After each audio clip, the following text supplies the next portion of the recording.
た来た来た。ついにこれをできる日が来たぞ、俺は。ひー。よいしょ。入れましょう。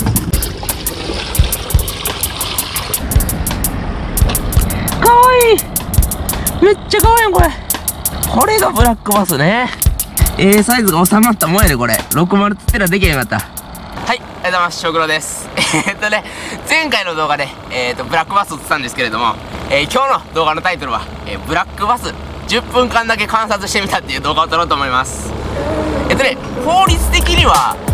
釣ってその場で生かしておくのは大丈夫なんですよ。ただ、この生かしたまま、なんか道路という道路をまたいだらアウトらしいです。つまり、ここのその場でずーっと生かしとくのは何の問題もないんですよ。ちょっとグレー的なところあると思うんですけど、別に問題がないと。でもこうやってさ、ブラックバスをさ、こうやって水槽に入れて見ることなんかないやん。まず見てみましょう、これ。これ、もうバスフィッシングがそら流行るわなっていうぐらいのかっこいいフォルム。めっちゃかっこいいやん、こいつ。でね、これね、僕バスフィッシングがなんで日本でこんな流行ったか、もう世界的にそのブラックバスのおるところでなぜこんなにブラックバスが流行ったんかって思うと、要因はね2つあると思うんですよ。1つがこのフォルム、これ間違いなくかっこいいじゃないですか。これこの模様というか、このヒレもそうやし、でもう1つが口です。口、このね、掴んだら大きい口、この掴める口っていうのが絶対にブラックバスが流行った要因になってるんじゃないかなって思います。でもしね、こいつの口が僕がよく釣るニゴイみたいな口やったとしましょう。絶対に流行ってない。かっこよくないもん。結局なんかもうインスタにも映えるんですよ。その口をガーン持ってこう撮る写真、これめっちゃかっこいいじゃないですか。映像としても結構いけてるんですよ。ただニゴイやともう口なんかもうたらこ唇みたいなんで、やっぱあんまり触ろうと思わない、触りたくはないみたいな口のフォルムなんですけど、やっぱこいつはね、バス釣りをハマっていけばハマっていくほどめちゃめちゃかっこいいんですよ。だからそれがね、ブラックバスが流行った原因なんじゃないかなと僕は思っています。いやー、でもほんまね、ブラックバス買いたい、賞味めっちゃ買いたい。だってさ、かっこええやん。で家にさ、ちょっとこれのさ、5、6倍の水槽買うてさ、こいつとかに毎日餌やりしたいもん。でもね、やっぱね、その逃がしちゃう人とかいるんで、僕とかやったら育てきるんすけど、他の人たちがやっぱり思った以上に大きくなってもうて、維持費も餌も大変やからって言って逃がしてもうたんが、そのブラックバスが全国的に広がる理由になったんで、禁止はいいと思うんすけど、俺めちゃめちゃ有名だったら買わしてくれんかな。やっぱ著名人やしさ、でちょっとブラックバスがどういうバイトをするか、どういうのを食うかっていうのをさ、すごい実験で試してみたいわけよ。だからいずれね、この動画を見てるなんかブラックバスの、買う許可とかを取る人は僕にください、許可を。僕はそれはできます。なんならね、ちょっと面白い企画とかめっちゃあるんすよ。それをすごくやりたい。この企画は元から考えてて、やりたいなって思って、もし水槽に入れたらこういうこと喋りたいなって思ったんですけど、いざ目の前にしてみると完全に忘れてもうたなんかバスフィッシングがなぜ流行ったかは言いたかった。でもやっぱね、忘れてまもやね、かっこよさ。こいつのかっこよさに圧倒された。このカワムツっていう奥の魚をこいつは食ったんですけど、やっぱこいつは食うな、なんでも僕はね、ブラックバスが、日本社会に受け入れられるような社会にしたいなって思ってるんですけど、これもうアユとかこのカワムツとか日本の魚 100% 爆食いするから、それを前提に考えていかないと分かるよね。いやもう正直こいつは食うよ、食う。この琵琶湖の在来種絶対食ってるから。40センチ以上で多分琵琶湖の在来種食わんかったやつおらへんのちゃう絶対食ってる。やっぱね、でもそれぐらいいろんなもうミミズでも何でも食うから流行ったんやろな。それも一つの要因やわ。小学校5年からバス釣りを始めて、で今20歳、つまり19年やってるんですけど、やっぱ海釣りとかやってきたけど、タイとか釣ったりしたけど、やっぱりバスフィッシングはおもろい。もう今の悪いことなんですけど、誰かが放流して全国的に広がったじゃないですか。今やったら他のどの池にもブラックバスがいて、もう釣り禁止って書いてるところはバスがいたんやろなとしかもう思えないっていうぐらいバスが増えたんですよ。でもそれによって僕とかやったら例えば僕が今からこの滋賀県やったら今から海釣り行こうって言ったらバカ遠いやないですか。何キロかかんねん、何時間かかんねんってなるじゃないですか。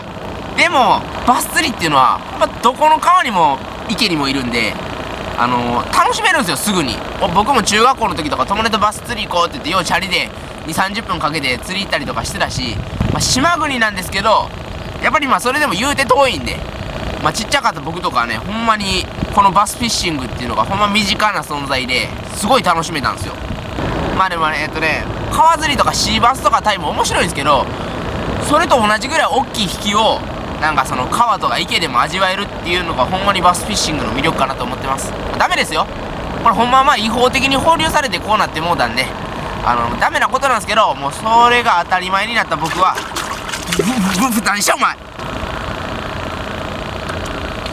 何喋ろうとしたか忘れた。だからそういう当たり前の状態で育った僕はほんまにバスフィッシングにすごい助けられたし、今で言うたらこうやって YouTube もしてるんで、それの恩返しとしてもちょっとブラックバスがもうちょっと日本で受け入れてもらえるようにするためにはどうすればいいかなっていうところで今 YouTube をやってるんですけど、だから今はね、ゴミ拾いとかゴミ拾いでやっぱ釣り場をきれいにしようとかすごいいい活動をしてるし、それはめっちゃええな思うんですけど、それをしたところでブラックバスのイメージが上がるとは全然思ってないんですよ、僕は。なんでかっていうと、例えばですよ、これサーモンとかマグロ食べるときに、これサーモンの釣りしてる人たちとかマグロの釣りしてる人たちのマナー悪いから食わんとこうとはならないじゃないですか。うまいからもう食うんすよ。その釣りやってるやつのマナーがいいか悪いかなんかどうでもよくて、とにかく自分にとってはうまいからっていう理由で食うんすよ。だからそのバスフィッシングがいくらもバス釣りのマナーもゴミ1個もない、めっちゃマナーいいってなったとしても、バス釣り知らん人がブラックバス見たら、外来生物のね、もう日本在来種バリ食うやつやろってなるんすよ。掃除してる人たちがブラックバスのイメージ上げようって思ってるか知らないですけど、そうなるんすよ。だから僕はね、また違う方法でアプローチしていけたらなって思ってるんですよ。とりあえず今日はね、この企画はブラックバスの未来とかじゃなくて、ちょっとただ僕が観察したかった、すいませんこれで今後どうなるか分かりません。ただもうこれどうしても俺がやりたかった、法律に触れへんし、グレーではあるんですけど、ほんまに俺がちょっと一回やってみたかったやつなんでやりました。それはかっこいいで、だからこいつを日本に受け入れてもらうようにするにはどうすればいいかなって考えるんですけど、やっぱり僕は料理しかないかなと。料理で、日本人の人たちに美味しいって思えるイメージを持ってくれたら、それで、僕は良くなるんじゃないかなと思ってます。結局ね、外来種やろうと在来種でやろうと、日本人にとって立ち悪かったら殺されるんですよ。もう絶対なんですよ。これは僕も鉄腕ダッシュとか見てたら、なんか船で漁業で海にバーって出るんですけど、取りたい魚があったらしいんですよ。ほんでバーって引き上げたらその魚と一緒にエイとか取れて思ったんですけど、エイはもちろんもう海やから在来種もクソもないですよ。でもこれはね、僕たちの取りたい魚を食う悪いやつなんで、これでここで駆除しますって殺すんすよ。結局は在来種とか外来種とか関係ないんですよ。そこで仕事とか生計立ててるやつが、この魚は俺らの仕事を邪魔する悪いやつやって勝手に決めつけたら殺されるんですよ。だからバスがもし在来種でめちゃめちゃ鮎とか食うスーパー在来種モンスターやったら絶対殺されてます。ここまで今ぐらい過剰には殺されてないと思うんですけど、でもやっぱり漁業とかしてる人は殺すんですよ、多分。だって鮎で生きようとしてんのにこんなやつに食われたらたまるかって俺らの仕事どうなんでんってなるんですよ。だから結局僕的には在来種も外来種もあんまり関係ないと思ってて、要は日本人にとってどれだけプラス的な魚になれるかやと思うんですよ。今ってそれやったらバス釣りの人がよく起こってる池の水とか抜いて魚を取るとかやったら、パッと言われるのはこれは外来種で日本の魚バリ食うやつやねんっていうのしか紹介されてないんですよ。そりゃそうです。もう誰もそのブラックバスを改善しようと大々的にやってる人はいなかったから、それはもう悪いイメージになるんですけど、そこでね僕が来て、このブラックバスっていうのはほんまに美味しいやつなんですよと。調理したらこんなうまなりまんねんっていうのを広げていったら良くなると思ってるんですよ。ほんでね、これジジイババアに言うても正直何も変わらないです。あいつらもう何年も生まれてきて昔の日本の景色を見て日本の魚とか見て、それがブラックバスによっておらんくなったら思ってるんで、ブラックバスにえげつない嫌悪感を抱いてるんですよ。だからね、僕はこの YouTube を通して若い人たちに、ブラックバスの良さを知ってもらえるように努力できたらなって思います。中学生とか、小学生の頃から何かの機会があって僕の動画を見てくれて、ああブラックバスって食べたら美味しいねんなとか、こんな可愛いやつやねんなっていう少しでもいい印象を持ってもらえれば、今後大きくなってその人たちが結婚して、子供とかができて、その時にブラックバスの特集とかやってた時に、ブラックバスって可愛いよなとか、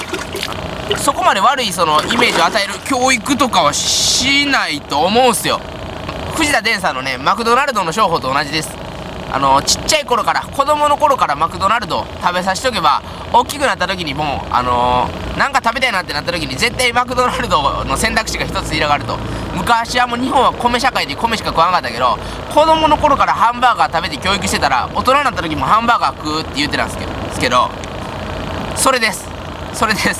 ちっちゃい頃からバス釣りの印象を良くしたりとか、美味しいというイメージを持ってもらえてたら、絶対に何かしらね、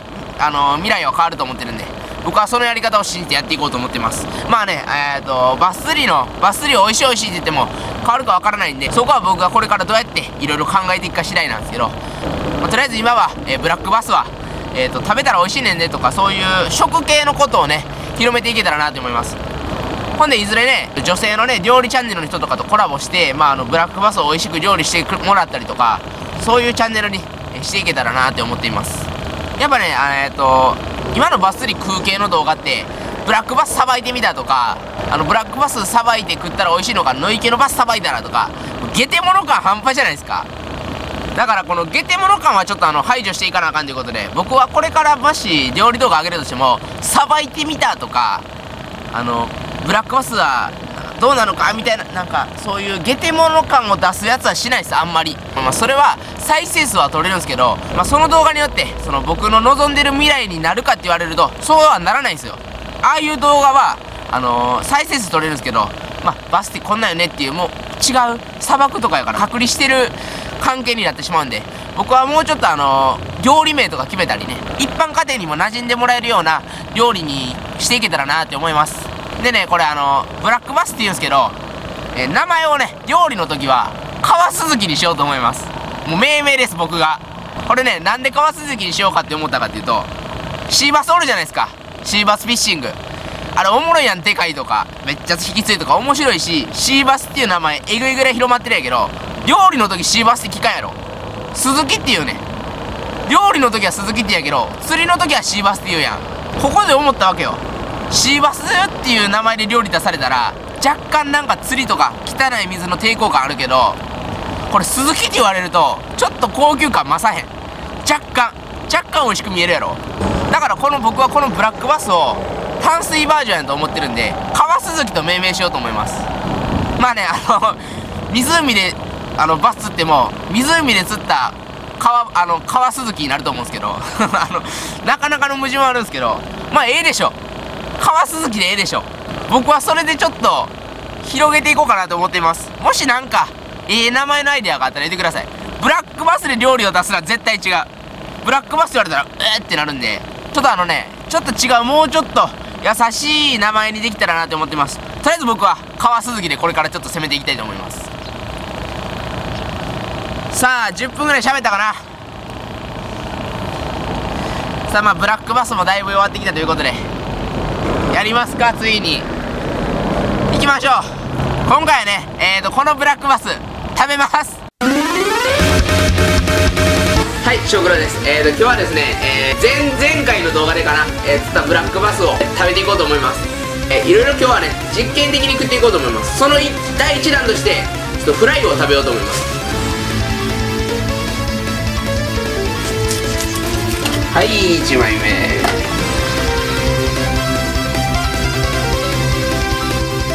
めっちゃうまそうやこれ。